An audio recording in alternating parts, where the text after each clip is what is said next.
गंगा सरस्वती सिंधुर ब्रह्मपुत्रस्य गंडकी कावेरी यमुना रेवा कृष्णा गोदा महानदी। ब्रह्मांड की जितनी भी सभ्यताएं पुष्पित और पुल्लवित हुई, वे कहीं ना कहीं नदी के किनारे रही। भारतीय संस्कृति और इतिहास को भी सिंधु और सरस्वती के साथ स्थापित करके देखा जाता है।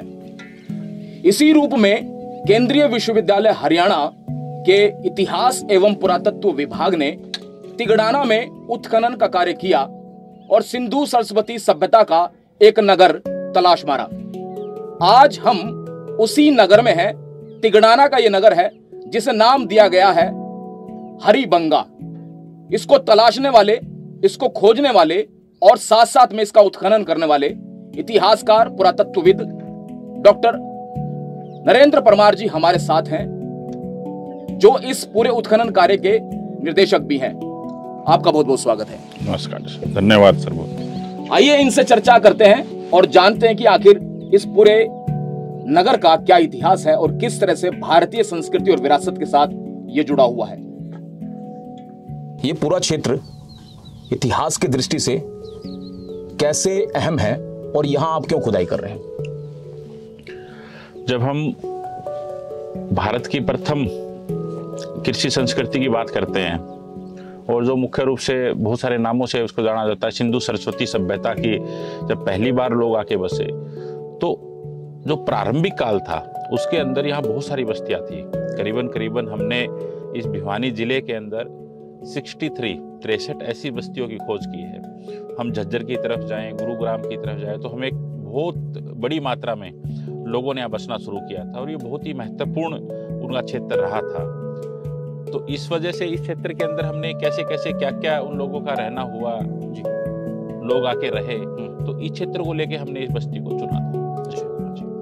ये जो, क्योंकि किसी ने तो खोज की होगी और जिसने इस क्षेत्र की खोज की, उनके बारे में बताइए कि उन्होंने खोज की और फिर उसके बाद में आपको प्रेरणा कहां से मिली कि इसका उत्खनन किया जाए और पता किया जाए कि आखिर इतिहास क्या था इस क्षेत्र में। और हम ये भी कह सकते हैं कि हरियाणा के क्षेत्र में सबसे पहला जो हड़प्पन सिविलाइजेशन पे क्रमबद्ध तरीके से जो काम करने का श्रेय जाता है वो प्रोफेसर सूरजभान जी को जाता है जी। यहाँ से एक नजदीक साइट है मीताथल। डॉक्टर सूरजभान जी ने उसका एक्सकेशन किया था 1968 में। तो जब वो एक्सकेशन कर रहे थे तभी उन्होंने इस क्षेत्र के अंदर एक्सप्लोरेशन किया था, तो तब उन्होंने इस साइट को भी रिपोर्टेड किया था। इस गांव में 2 साइटें हैं, हड़प्पन 2 साइटें हैं और दोनों प्रोफेसर सूरजभान जी ने एक्सकेट किया था, एक्सप्लोर किया था। और जब हम देखते हैं, मेरी प्रेरणा की जब बात करते हैं, तो मेरा एमडी यूनिवर्सिटी में जब एमए करने गया तो प्रोफेसर अमर सिंह जी के निर्देशन में हम पहली बार जब एक्सप्लोरेशन करने के लिए गए तो इस साइट के ऊपर हम आए। मीताथल, मदीना, महम, नौरंगाबाद, तिगड़ाना, इन साइटों से होते हुए गए और उसके तुरंत बाद मुझे भिरडाना में एक्सकेशन करने का मौका मिला। तो जब मैंने देखा कि एक्सकेशन ये चीज़ होती है, मेरा पहला एक्सकेशन था, तो मन किया कि भाई इतनी अच्छी साइट है, इम्पोर्टेंट साइट है, इसका भी एक्सकेशन होना चाहिए। और जब मेरा दिल्ली में डिप्लोमा में एडमिशन हुआ तो बहुत सारे लोग पूछते थे कि भाई हरियाणा में कोई ऐसी साइट बताओ जिसका हम उत्खनन कर सकें। तो मैंने इस साइट को हर किसी को बताया, लेकिन सौभाग्य ये रहा कि ये साइट मेरा ही इंतजार कर रही थी और मैं आया और इसने स्वागत किया तो हमने इसका एक्सकेशन किया। बिल्कुल ठीक बात है। एक जो सवाल बनता है यहाँ पर कि ये किस तरह का नगर रहा है, ये किस तरह का नगर रहा और ये किस तरह से अहम है इतिहास को स्थापित करने के लिए। जब हम इस तिगड़ाना की बात करते हैं तो बेसिकली ये एक औद्योगिक नगर रहा, हड़प्पा काल का औद्योगिक नगर रहा। यहाँ फियांस एक पेस्ट होता है, उसको यहाँ के लोग बनाते थे और अरावली नजदीक होने के कारण यहाँ पे उस उद्योग को स्थापित भी किया। हड़प्पा सभ्यता, सिंधु सरस्वती सभ्यता की जब हम बात करते हैं तो एक औद्योगिक नगर होने के कारण इसका एक महत्वपूर्ण योगदान रहा। सबसे महत्वपूर्ण बात कि इसकी लोकेशन की जब हम बात करें, ये पूरा एक आउटर हड़प्पा सभ्यता है, सिंधु सरस्वती सभ्यता के आउटर के ऊपर स्थल बसा हुआ है। और यहाँ से अरावली हिल, अरावली की पहाड़ियाँ तोसाम है, करीबन 20 किलोमीटर दूर है। आप यहाँ बात करोगे आप दिनोद की, देवसर दिनोद की बात करें तो 18 किलोमीटर दूर है। अरावली जो मेजर हिल शुरू होती है अलवर की हम बात करें, खेतड़ी की बात करें, तो करीबन 100 किलोमीटर के आसपास के इर्द गिर्द दायरे में पड़ती है। तो जो अरावली है ये मेटल की दृष्टि से, मिनरल्स की दृष्टि से बहुत ही अत्यधिक मात्रा मिलता है। कॉपर हमें बहुत अधिक मात्रा मिलता है, सेमी प्रीशियस स्टोन हमें यहाँ से मिलता है। तो एक ग्रामीण सभ्यता से जब सभ्यता नगरीय सभ्यता की तरफ जाती है तो उनको ऐसे व्यापारिक चीज़ों की ज़रूरत होती है। तो बेसिकली यहाँ के लोग पहली बार स्थापित हुए ताकि अरावली से जो मेन सरस्वती वैली के अंदर जो लोग बस रहे हैं उनको एक स्थापित कर सके, और सिंधु सरस्वती जो सभ्यता है उसको एक नगरीय चरण में पहुंचाने में इस स्थल का एक बड़ा योगदान रहा है। विश्व की जितनी भी आप सरस्वती क्या कहेंगे उसको, क्या सभ्यताओं की बात करें तो अलग अलग तरह की सभ्यताएं रही, लेकिन जब भारत की सभ्यता की बात होती है, इस हिंदुस्तान की सभ्यता की बात होती है, तो इस सभ्यता को नाम दिया लोगों ने हड़प्पा, जबकि हड़प्पा जो है वो पूर्ण रूप से सभ्यता के रूप में स्थापित नहीं होता है। तो आप क्या मानते हैं कि इस शब्द का दिया जाना और हमारा जो भारतीय इतिहास का जो सभ्यता है उसको किस तरह से आप स्थापित करते हैं, दोनों में क्या जोड़ है, किस तरह से एक दूसरे से जुड़ी हुई है? जो ये सभ्यता है इसका सबसे पहला उत्खनन आज से करीबन 100 साल पहले 1921 में प्रारंभ हुआ। दो महत्वपूर्ण स्थल हड़प्पा आज पाकिस्तान में है और मोहनजोदाड़ो वो सिंध के अंदर पाकिस्तान के, दोनों पाकिस्तान में है। उन दोनों के अवशेष जब उन्होंने एकत्रित किए, तत्कालीन जो जॉन मार्शल थे हमारे भारत के गवर्नर जनरल थे आर्कियोलॉजी सर्वे ऑफ इंडिया के, तो भारतीयों को कोई अच्छी नज़र से नहीं देखा जाता था। और इतनी विकसित सभ्यता, यूरोप से ज़्यादा विकसित सभ्यता, जहाँ की टाउन प्लानिंग बहुत इंपॉर्टेंट थी, यहाँ की कल्चर मटेरियल की जब हम बात करें, लोगों की ड्रेनेज सिस्टम की हम बात करें, उच्च स्तरीय एक यहाँ की मिलती थी। तो कभी ये हो ही नहीं सकता था कि भारत के लोग इतनी बड़ी सभ्यता को वो विकसित कर सकते, उनका माइंड सेट नहीं था। तो इस सभ्यता को उन्होंने पहला नाम दिया इंडो सुमेरियन सिविलाइजेशन। इसका मतलब क्या हुआ कि सुमेरियन लोग यहाँ आए और यहाँ के रहे और उन्होंने सभ्यता को डेवलप किया, लेकिन उन्होंने तुरंत इस चीज़ को महसूस किया कि ये चीज़ नहीं है, क्योंकि इसके जो ओरिजिन है इस सभ्यता का, वो ओरिजिन के अंश हमें यहीं देखने को मिल रहे हैं। इसलिए उन्होंने, क्योंकि सबसे पहला स्थल हड़प्पा स्थल था, तो उसको हड़प्पा नाम दिया। ठीक। और सिंधु नदी के किनारे बहुत सारी शुरू में बस्तियां हम मिलनी शुरू हुई, तो लोगों ने इसको सिंधु सभ्यता के नाम से भी जाना गया इसको। लेकिन जब हम बाद में हम रिसर्च करते हैं, देखते हैं कि इसमें सरस्वती नदी का बहुत महत्वपूर्ण योगदान था। करीबन हम माने कि 30-35 जो % सेटलमेंट है, करीबन 3000 के आसपास अभी तक स्थल डिस्कवर हुए हैं, और 1000 के से ज़्यादा जो स्थल हैं इस सभ्यता के वो सरस्वती नदी के किनारे हुए हैं। तो सिंधु भी भारत की एक महत्वपूर्ण नदी रही है, सरस्वती नदी के किनारे ये सभ्यता फली फूली है, तो सरस्वती सिंधु सभ्यता के नाम से आजकल बहुत सारे विचारकों ने नाम दिया है, और जो मेरे हिसाब से ठीक नाम। हड़प्पा इस वक्त मेरे ख्याल से पाकिस्तान के अंदर, अगर मैं गलत नहीं। जी बिल्कुल। तो वो जो यात्रा है वो जो हड़प्पा से शुरू हुई है और उसके बाद में वो विभिन्न नदियों को पार करते हुए यहाँ तक कैसे पहुंची, और ये जो नगर है ये कितने साल पुराना कहा जा सकता है, वो वहां का उनसे चलना और उसके बाद में यहाँ पहुंचना, ये कैसे आप इसको स्थापित करते हैं, क्या आपके पास में तर्क है? दो महत्वपूर्ण बातें आजकल चल रही हैं, और मुझे लगता है कि इस का जो क्वेश्चन है आपका, इसके ऊपर हमें और रिसर्च करने की जरूरत है। अच्छा। हाँ, जब हम बलूचिस्तान हिल की बात करते हैं तो वहाँ मेहरगढ़ बहुत ही महत्वपूर्ण साइट है, करीबन 7000 BC 8000 BC के आसपास वहाँ की डेट गई है। एक क्रमबद्ध विकास हमें वहाँ से मिल रहा है, डोमेस्टिकेशन का, सेरामिक नियोलिथिक चरणबद्ध जो मानव का विकास है वो वहाँ से मिल रहा है। तो उसके बाद हम बहुत सारे मतलब फिलोसफर या पुरातत्वविद ये मानते हैं कि हड़प्पा सभ्यता के विकास को वहाँ देखते हैं। लेकिन अभी रिसेंट कुछ डिस्कवरी हुई हैं जो सरस्वती बेसिन की जब हम बात करते हैं, तो सबसे महत्वपूर्ण है कि हमारे यहाँ भिरडाना से बहुत बड़ी डेट आई है। अच्छा। भिरडाना में करीब हमारे पास 7000-8000 BC के आसपास डेट हमें यहाँ से मिली है। दूसरी महत्वपूर्ण और बात है कि भिरडाना के जो लोअर लेवल है, नीचे का लेवल है, वहाँ से हमें मध्य पाषाण काल के अवशेष मिले हैं। ऐसे ही अवशेष कालीबंगा से हमें मिले हैं। राखीगढ़ी के नीचे से भी अवशेष हमें यहाँ से मिल रहे हैं। तो और कल्चर मटेरियल की बात करें तो मेहरगढ़ से साथ मानने वाली मसूदपुर की डेट है, वो वहाँ से मिल रही है हमें। तो हम ये मान रहे हैं कि एक कंटेम्परेरी सभ्यता हमारे वहाँ से दिख रही है। तो इस रीजन के अंदर उसका क्या ओरिजिन रहा, क्या विकास रहा, ये देखने की ज़रूरत है। और साथ साथ में जब हम बात करें कि स्ट्रक्चर डेवलपमेंट की हम बात करें तो इस रीजन में सबसे पहले लोगों ने गड्ढे खोद के रहना शुरू किया, पिट ड्वेलिंग।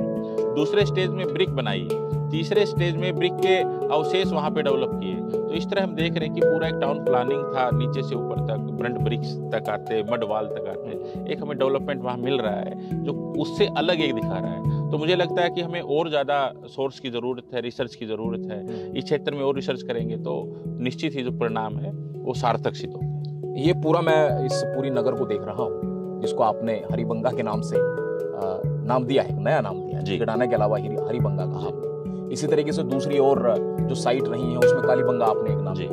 तो किस तरह से ये हरिबंगा है और यहाँ के लोगों का जीवन किस तरह का था, क्या कहेंगे आप? जैसे हमने बताया कि ये औद्योगिक नगर था, और जब हड़प्पा की जब हम बात करते हैं, सभ्यता की बात करते हैं जी, तो राजस्थान के अंदर एक कालीबंगा साइट है। ठीक, उसका बहुत 1952 के बाद उसका बहुत अच्छा रिसर्च हुआ, रिपोर्ट भी पब्लिश हुई है। तो कालीबंगा का मतलब है काली चूड़ियाँ। अच्छा, उसके साथ ही एक स्थल है पीलीबंगा, अच्छा, जहाँ पे पीले रंग की चूड़ियाँ बहुत ज्यादा मिलती हैं, इसके नाम पे ऐसा रखा गया है। तो जब हम आर्कियोलॉजी की चीजों से हम कंपेयर करते हैं तो करीबन हमें 4000 से ऊपर यहाँ पे चूड़ियाँ मिली हैं जो हरी चूड़ियाँ हैं, और फैक्ट्री मिली है यहाँ से हमें। उसके साथ साथ हरे रंग के बीड बहुत सारे मिलते हैं जिसको हम फियांस मोस्टली बोलते हैं। तो फियांस की उपलब्धता होने के कारण, इतने अत्यधिक मात्रा में हमें मटेरियल मिलने के कारण हमने इसको एक हरिबंगा के नाम से जाना गया, क्योंकि हरी चूड़ियों के कारण ये शहर फेमस था। जो कालीबंगा काली चूड़ियों से हो सकता है, पीलीबंगा पीली चूड़ियों के हो सकता है, तो हरिबंगा हरी चूड़ियों के कारण बहुत प्रसिद्ध था। बहुत बढ़िया। यहाँ के ये जो पूरा का पूरा नगर देख रहे हैं हम, ये आपके मेरे ख्याल से चौथा आपका चरण है ये। तो जब आपने ये पहला चरण प्रारंभ किया और आज जब चौथे चरण में है, तो आप उस दोनों चरणों को कैसे कंपेयर करते हैं, या किस तरह से आपको अलग अलग चरण में क्या क्या प्राप्त हुआ? जब हम यहाँ एक्सकर्शन करने आए जी, तो मुख्य रूप से हमारा टारगेट था कि लोग यहाँ के क्यों रहे, उनका कल्चर मटेरियल कैसा था, उनकी कल्चरल डेप्थ कैसी थी, मतलब कब आके रहे, क्यों, नेचर कैसा था सेटलमेंट का। तो ये बेसिक क्वेश्चन लेके हम इधर आए।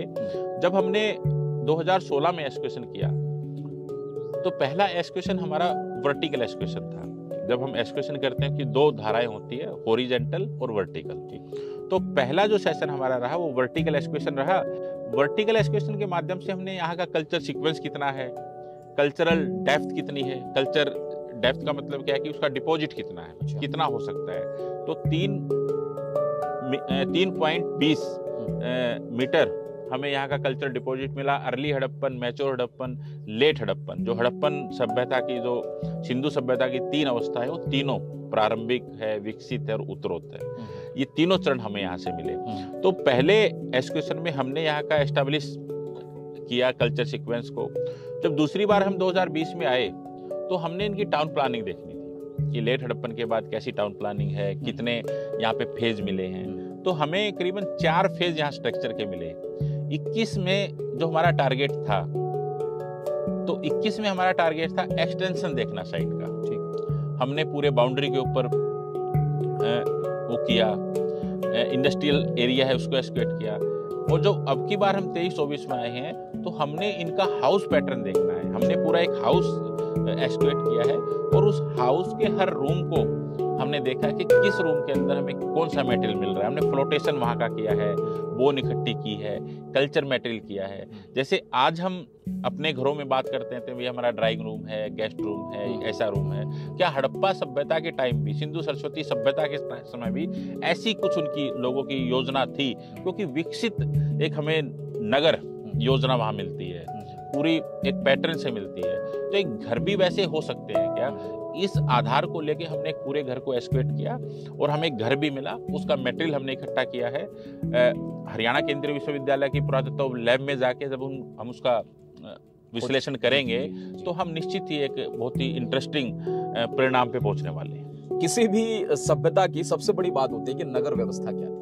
क्या मानते हैं आप, जब आपने इसका उत्खनन किया तो आप इस निष्कर्ष पे पहुंचे कि वो बहुत ज्यादा वैज्ञानिक थे, उनके नगर वैज्ञानिक तरीके से बने हैं? इसके ऊपर आपका क्या कमेंट है? जब हम ओवरऑल बात करें, हम धोलावीरा की बात करें, हम मोहनजोदाड़ो की बात करें, अगर हम हड़प्पा की बात करें, जो पूर्ण रूप से जो बड़े नगर हैं और जिनका एक्सकेवेशन हो चुका है, तो इसमें कहने में कोई गुरेज नहीं है कि हमें निश्चित ही एक उच्च स्तरीय नगर योजना मिली है। स्विमिंग पूल, जिसको लोग ग्रेट बाथ के नाम से जानते हैं, फोर्टिफिकेशन वाल हमें मिली है हर शहर के ऊपर। शहर को 2 पार्ट में भी डिवाइड किया गया है, सीटाडेल, लोअर टाउन में। जहां हम धोलावीरा की बात करें तो वहां तो 3 शहर मिलते हैं। राखीगढ़ी में हमें 9, 10, 11 माउंट प्रोफेसर शिंदे सर ने वहाँ पे मेंशन किए हैं। तो उनका क्या पर्पस था ये अभी अब देखना वो है।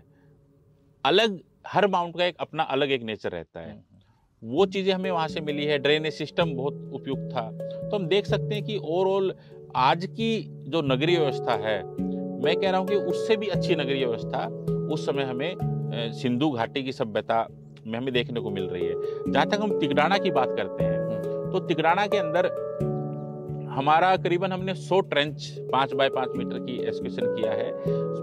बहुत सारा आपने देखा भी कि एग्रीकल्चर एक्टिविटी के कारण बहुत सारा पार्ट डिस्ट्रॉय हो गया है, लेवल कर दिया गया है। तो निश्चित रूप से हम इसको पूरे साइट को एक्सकेवेट नहीं कर पाए। लेकिन ओवरऑल हम बात करें तो इस नगर को उन्होंने 2 भागों में बांटा था, एक हैबिटेशनल साइट, एक इंडस्ट्रियल साइट। अच्छा, आप जहाँ बैठे हो ये आप हड़प्पा सभ्यता के एक रूम के अंदर बैठे हो, कक्ष के अंदर बैठे हो, घर के अंदर बैठ के आज हम इंटरव्यू कर रहे हैं। तो ये जिस हम पार्ट में बैठे हैं वो हैबिटेशन साइट है, लोग यहाँ रहते थे।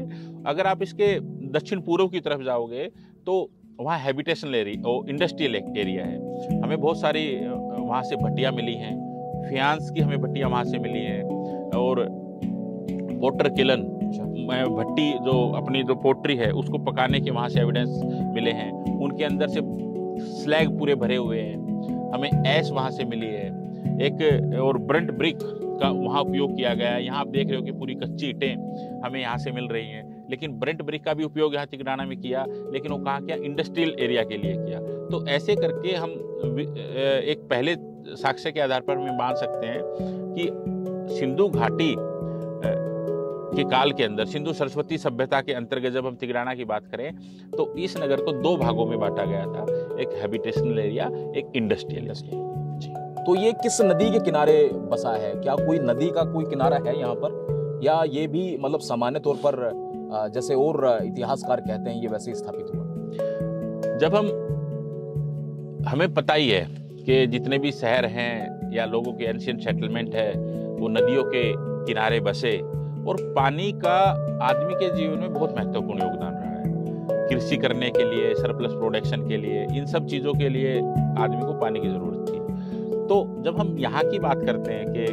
तिगड़ाना की बात करें, जब मैंने इस क्षेत्र में विलेज टू विलेज एक्सप्लोरेशन किया तो एक पैटर्न के अंदर हमें पूरे सेटलमेंट मिलते हैं। मिताथल की बात करें उससे पहले चांग सेटलमेंट बहुत इंपॉर्टेंट है। आप जाओगे मढ़ाना के अंदर है, तो शाम के एरिया में साथ लगता भुरटाना है। पूरे हर गांव के अंदर एक सेटलमेंट मिल रहा है और एक चेक पैटर्न मिलता है। निश्चित रूप से यहाँ कोई रिवर रही होगी, और उसके एविडेंस भी हमें यहाँ पे मिलते हैं कि आप अदर इस साइड के दक्षिण की तरफ जाओगे तो बरसात के टाइम में पूरा एरिया एक बड़ी सी उसमें पानी भरा रहता है। वहाँ क्रॉपिंग भी आजकल नहीं होती है, वाटर लेवल बहुत ऊपर है। हाँ, पूरे एविडेंस मिलते हैं। अभी हमारे यहाँ बीरबल साहनी इंस्टीट्यूट की एक टीम आई थी, हमने वहाँ के सैंपल लिए हैं, उस रिवर के अंदर सैंड के सैंपल लिए, जिससे वहाँ का इन्वायरमेंट कैसा था, रिवर का पैटर्न कैसा था, रिवर थी कहाँ तक थी। तो इसकी हम खोज करने वाले हैं, इसके कुछ साक्ष्य हमने जुटाए हैं, उस पर निश्चित ही आने वाले टाइम में हम कुछ बोल पाएंगे। इसके साथ साथ एक और बहुत महत्वपूर्ण हमें लिटरेरी एविडेंस मिलता है। इस रीजन के अंदर एक रिवर का मेंशन है कि कोस की पुत्र। अच्छा, उसमें ये कहा गया है कि दर्शदवती के साउथ में, दक्षिण के पार्ट में कोस की नदी बह रही है और हांसी के पास आके वो उसमें मिलती है, और इस नदी के संगम पे नहाने में 100 अश्वमेघ जैसे यज्ञों का आपको पुण्य प्राप्त होता है। निश्चित रूप से एक जब हम बात करते हैं तो रिवर बह रही है, और उसके कुछ साइंटिफिक एविडेंस हम खोजने की कोशिश कर रहे हैं। ये बहुत बड़ा औद्योगिक क्षेत्र था, यहाँ पर लोग रहते भी थे, ठीक, और आपको कई सारे ऐसे साक्ष्य भी मिले हैं। पतन का कारण क्या रहा इस नगर के? यहाँ जब हम स्ट्रक्चर की बात करते हैं, जिस लेवल की हम बात करते हैं, तो जो फोर्थ फेज है, चौथे फेज में जब हम बात करते हैं कि मैच्योर हड़प्पा के टाइम में जब काल विकसित काल थी और दूरगामी जब इनके व्यापारिक कॉन्टेक्ट थे, हम बात करें कि मेसोपोटामिया से थे, अफगानिस्तान से चीज लेके आते थे, आप गुजरात के साथ इनके अच्छे कॉन्टेक्ट थे, गोल्ड यहाँ से मिला है उसके कॉन्टेक्ट थे, तो एक लंबे ट्रेड कॉन्टेक्ट थे। लेकिन जैसे जैसे हम लेट हड़प्पन की तरफ जाते हैं तो ट्रेड कॉन्टेक्ट टूट गए। ट्रेड कॉन्टेक्ट टूटने के बाद जो लोकल प्रोडक्शन थे वो डिमांड में आए, और मैंने आपको बताया कि इस नगर में फ्यांस बनता था, तो फ्यांस की बहुत ज्यादा मार्केट हुई। तो लेट हड़प्पन के टाइम में इस शहर का एक्सटेंशन हुआ। यह एक जो छोटा बड़ा गांव था वो बढ़ते बढ़ते एक छोटे नगर के रूप में विकसित हुआ और एक ट्रेड के रूप में इस सभ्यता को यहाँ पे डेवलप हुआ, ये सारी उसमें करके। तो जब ट्रेड की हम बात करते हैं कि उसमें डेवलप हुआ, तो थर्ड फेज है जो लेट फेज का, तो वहां हमें एक आदर्श या एक उच्च स्तरीय जीवन के एविडेंस मिलते हैं। लेकिन जब हम धीरे धीरे जा रहे हैं तो हमें उन चीजों में कमियां आनी शुरू हो जाती है। जैसे हम इनकी ईंटों की बात करें तो हमें छोटी छोटी ईंटें बननी शुरू हो गई, कुछ रीयूज, पहली ईंटें उखाड़ के उन्होंने यूज किया, आधे जो हाफ ईंट है उनको उसमें प्रयोग में लाया गया। जो एक प्रॉपर टाउन प्लानिंग थी उसमें हमें कोई नजर नहीं आ रही है, मतलब इनकी दीवारें टेढ़ी मेढ़ी नजर आ रही हैं। हमें मिट्टी के जो थे वो ज़्यादा महसूस, मिट्टी के जो आभूषण हैं या उनके कल्चर मटेरियल है वो ज़्यादा मिलने लगा है। पोट्री में हमें थोड़ा सा डिक्लाइन सा हमें मिलने लगा है। तो हम ये देखते हैं कि जो एक नगरीय जीवन था, बस्ती थी, वो धीरे धीरे अर्बनाइजेशन की तरफ जाके ग्रामीण सभ्यता में बदल गई। और जैसे जैसे जो फ्यांस के कारण ये लोग रहे थे उसकी इतनी ज़्यादा डिमांड नहीं रही, और ये लोग जो नगरीय सभ्यता में धीरे धीरे ग्रामीण सभ्यता में परिवेश में बदल गए। और हाथ से हम मान सकते हैं कि लेट हड़प्पन के फेज के बाद यहाँ से लोग धीरे धीरे अन्य क्षेत्रों की तरफ पानी की खोज में यहाँ से पलायन कर गए होंगे। ठीक, डॉक्टर परमार, जो अगला प्रश्न बनता है वो इस नज़र से है कि जब आपने ये पूरा का पूरा कार्य किया और 4 चरणों में ये चला, तो आपकी युगांतरकारी खोज क्या है? वो 4-5 पॉइंट जो अहम, जो आप हमसे साझा कर सकें। सबसे महत्वपूर्ण जब हम यहाँ की बात करें तो हमने इस एजुकेशन में पूरा हमने साइंटिफिक मेथड के ऊपर जोर दिया है। हमने यहाँ की एग्रीकल्चर व्यवस्था को देखा है, हमने यहाँ की जो एनिमल व्यवस्था है उसके ऊपर बात की है, हमने यहाँ के कैचमेंट के ऊपर बात की है, हमने यहाँ की C14 डेट है उसके ऊपर हमने बात की है। हर फेज को निकाल के हम यहाँ से बात कर रहे हैं। और इनका जो अर्थव्यवस्था से है वो अर्ली हड़प्पन से मैच्योर हड़प्पन तक किस प्रकार उसमें बदलाव हो रहे हैं वो हम देख रहे हैं। इसका एक्सटेंशन मैंने बताया कि हमने उसको देखा है।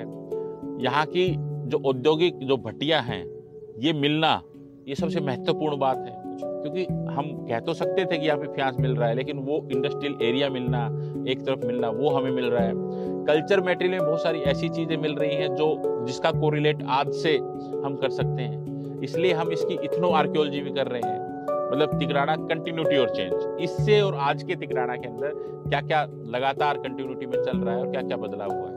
ओवरऑल जब हम बात करें, जिसका एजुकेशन का मेजर पर्पस था कि यहाँ के लोगों की जीवन लाइफस्टाइल कैसी थी, जीवन को इन्होंने कैसे जिया, इनकी इकोनॉमिक व्यवस्था, सोशल है, इनका जो ट्रेड कॉन्टैक्ट है, मैन्युफैक्चरिंग एक्टिविटी है, साइंटिफिक डेट है, इनकी पोट्री की बात करें, इनके ऑर्नामेंट की बात करें, इनके ट्रेड कॉन्टैक्ट की बात करें, ये सारे विषय को हम इंक्लूड कर रहे हैं। और मेरे हिसाब से एक गांव को समझने के लिए संपूर्ण ये एक अच्छा योगदान हमारा रहेगा। बहुत बढ़िया। ये नज़दीक में ही राखीगढ़ी भी है और ये आपका तिगड़ाना है, दोनों में संबंध क्या है या कोई अंतर भी है?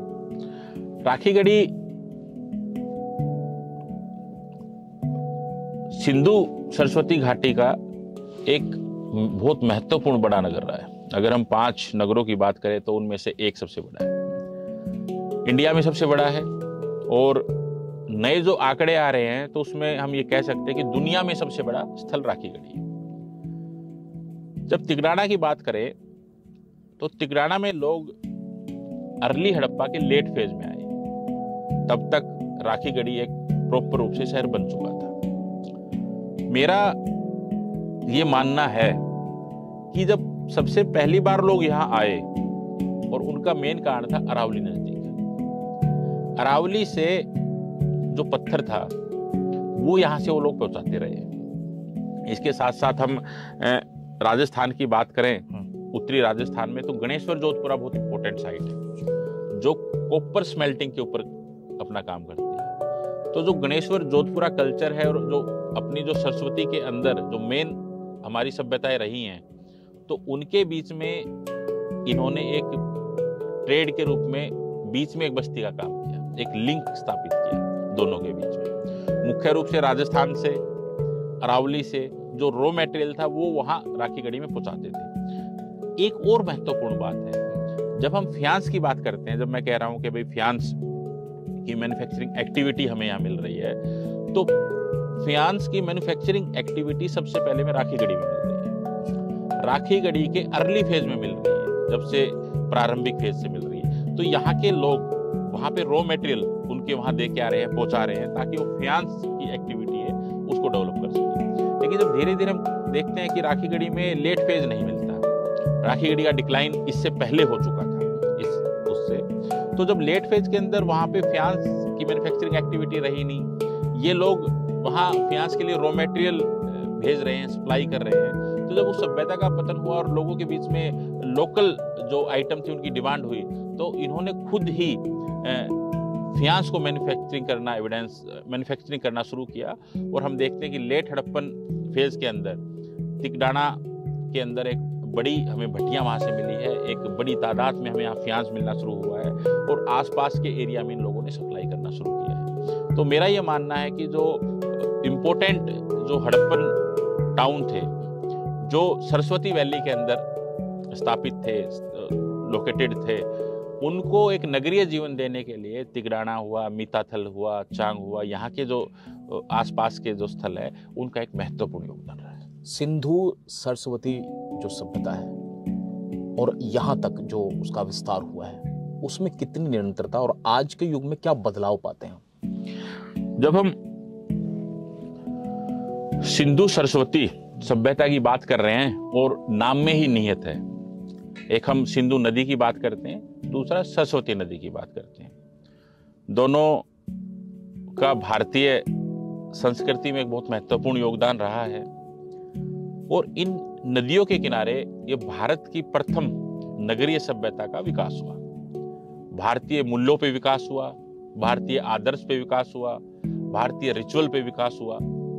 और हम देख रहे हैं कि जो भारतीय एक जीवन जीने की पद्धति है, इन नदियों के आसपास उन्होंने डेवलप किया। जब किसी भी सभ्यता के पास सरप्लस प्रोडक्शन होने लगा, क्योंकि आपको पता है कि ये नदी तमा, देवी तमा सरस्वती को कहा गया है ऋग्वेद में, नदियों में श्रेष्ठ है, माताओं में श्रेष्ठ है। तो कहने का क्या था कि इन नदियों के आसपास आदमी को जो जीवन जीने के लिए जो आवश्यकता थी वो इन नदियों ने पूरी की, और इसीलिए हमें उनको माँ कहा, दोनों को माँ कहा। और जब सरप्लस प्रोडक्शन होने लगा, अत्यधिक मात्रा में आपका एग्रीकल्चर प्रोडक्शन होने लगा, तो उसके कारण आपके औद्योगिक जो क्षेत्र था, इंडस्ट्रियल क्षेत्र था, उसका विकास शुरू हुआ। और मेन सरस्वती घाटी से उन लोगों ने साउथ की तरफ, कुछ ने नॉर्थ की तरफ सर्च करना शुरू किया, मेटल को, मिनरल्स को, स्टोन को, ताकि एक औद्योगिक कार्यों में उन चीजों का यूज कर सके। हमें पता है कि अरावली जो पहाड़ियां हैं वो सबसे पुरानी है और कॉपर में, मेटल मिनरल में बहुत ही अग्रणीय है, बहुत बड़ी मात्रा मिलता है। तो अरावली का मटेरियल लेने के लिए, अरावली से कॉन्टेक्ट स्थापित करने के लिए धीरे धीरे लोग सरस्वती घाटी के दक्षिण की तरफ आए और यहाँ आके रहने लगे। इसी प्रकार हम हिमालय की बात करें तो मांडा तक, वहां तक लोगों ने रहना शुरू किया, ताकि वो शिवालिक से, हिमालय से अपने ट्रेड कॉन्टेक्ट स्थापित। तो क्या उस सभ्यता के उस वक्त के जो अंश हैं वो आज के युग में भी, आज के उत्तर आधुनिक युग में भी आप स्थापित पाते हैं कहीं? हाँ बिल्कुल, हम कंटिन्यूटी और चेंज उसकी हम बात करें तो हमें मिलता है। जैसे स्वास्तिक हड़प्पा सभ्यता में मिला है। आज आप देख सकते हो कि भारतीय सभ्यता में स्वास्तिक का बहुत महत्वपूर्ण योग था। हमें इसी साइट से एक पोर्ट सेट के ऊपर 9 ग्रह के चित्र लिपि मिली है। हाँ, जो आज भी हमारे यहाँ चल रही है। पीपल बहुत इंपॉर्टेंट था इस सभ्यता में। कुणाल से पीपल लीफ वगैरह मिलते हैं। आप देख सकते हो कि आज भी हम पीपल की बहुत अधिक बात करते हैं। इवन योग की जब हम बात करें तो बहुत सारी ऐसी चीजें हैं जो छोटी छोटी मूर्तियां योग की हमें उसमें मिलती है। तो योग भारतीय जीवन का है। हम नमस्ते करते हैं तो बहुत सारी ऐसी फिगराइन है जो हाथ जोड़ के इस पोजीशन में हमें मिलती है। भारतीय संस्कृति में आप देख सकते हो कि नमस्कार का कितना है। और कोरोना के समय तो पूरी विश्व ने इस चीज को माना है। हम अपने गांव के अंदर जाओगे तो पूरा चेक पैटर्न आपको यहाँ मिल रहा है। स्टोरेज जो पिट है वो आपको मिल रहा है। जौ का कितना महत्वपूर्ण था योगदान था, गेहूं का कितना महत्वपूर्ण योगदान था, वो हमें यहाँ मिल रहा है। हालांकि उस टाइम बैल और गाय की बहुत अत्यधिक हमें बोन्स यहाँ मिलती हैं उसके अंदर। तो आज भी समय के साथ उनकी उतनी उपयोगिता तो नहीं रही, लेकिन एक आदर्श रूप में गाय को, बैल को आज भी भारतीय समाज में हम देख सकते हैं। तो हम देख सकते हैं कि अगर हम बात करें तो बहुत सारी निरंतरता हमें इस चीज़ में मिल सकती है। कुछ छोटे मोटे बदलाव के साथ भी मिलती है, कुछ कंटिन्यूटी में भी मिलती है, कुछ ऐसी चीज़ें जो एडिशनल ऐड भी हुई हैं। तो जो भारतीय संस्कृति का एक महत्वपूर्ण रहा है, कंटिन्यूटी, चेंज, ये सब हमें यहाँ पे देखने को मिल रहा है। आगे की योजना क्या कि अगले किन चरणों में किस तरह से आप इस बात को स्थापित करने की योजना में हैं? हम ये मान रहे हैं कि ये हमारा एस्कुएशन लास्ट एस्कुएशन है। करीबन हम 105, 107 यहाँ ट्रेंच लगा चुके हैं और जिस उद्देश्य के साथ हम यहाँ आए थे वो हमारा उद्देश्य भी कंप्लीट हो चुका है। हमें पता लगा है कि ये लोग अर्ली हड़प्पा के लेट फेज में आए थे। 2600-2700 BC के आसपास की हमारे पास साइंटिफिक डेट है। उसके साथ साथ मुझे लग रहा है कि 100-200 साल और हम आगे जा सकते हैं। 2800 BC, 2900 BC, मतलब करीबन 5000 के आसपास हमारी इसकी डेट हमारी जा सकती है। दूसरा, अगर हम इनकी एग्रीकल्चर की बात करें तो एग्रीकल्चर में हमें पता लगा है कि राइस है, गेहूं है, इवन बार्ली हमें यहाँ मिला है, और भी बहुत सारी मटर हैं, डिफरेंट टाइप की ग्रास हैं, वो हमें यहाँ से मिल रही हैं। अगर हम इनके पशुओं की बात करें तो हमें पता लगा है कि वाइल्ड एनिमल हमें बहुत सारे मिल रहे हैं। वाइल्ड पिग है, ये है। और डोमेस्टिकेशन की बात करें, शिप है, गोट है, काऊ है, बेफेलो है, ये सारी चीज़ें हमें यहाँ से मिल रही है। मटेरियल की जब हम बात करें तो हमें पता लगा है कि कैसे कैसे चेक पैटर्न हमें यहाँ से मिल रहा है। तो हम ये मान सकते हैं कि जो हमारे बेसिक टारगेट थे एक नगर को जानने के लिए, इस गांव को जानने के लिए, वो हमारे लक्ष्य पूरे हो चुके हैं। अब महत्वपूर्ण बात है कि एस्कुएशन के बाद हमें रिपोर्ट राइटिंग करना है। तो हम सभी, हमारी जो टीम है वो इस काम में लगेगी और निसंदेह ही हम इस साल के अंत तक इसके ऊपर रिपोर्ट लिख देंगे और इस सभ्यता को विश्व के सामने लाने का प्रयास करेंगे। इस नगर को, इस नगर की क्या महत्वपूर्ण वो है। और साथ साथ मेरा आपके माध्यम से हरियाणा सरकार और भारत सरकार से भी एक निवेदन है कि जिस तरह ऐसे पुरास्थल जो इम्पोर्टेंट महत्वपूर्ण पुरास्थल है इसको खत्म किया जा रहा है, तो उनसे भी आग्रह है कि इस ऐसे स्थल को बचाया जा सके ताकि आने वाली पीढ़ियां भारत के गौरवशाली इतिहास से रूबरू हो सके। हम जैसे और आर्कोलॉजिस्ट आएंगे वो आके एस्कुएशन करेंगे, नई टेक्निक के साथ आएंगे, नए विचारों के साथ आएंगे, नई ऊर्जा के साथ आएंगे, ताकि और ये विश्व के सामने और कुछ भी इसको ऐड कर सकें। तो निवेदन है कि हरियाणा सरकार को, भारत सरकार को ऐसे पुरास्थल को बचाना चाहिए।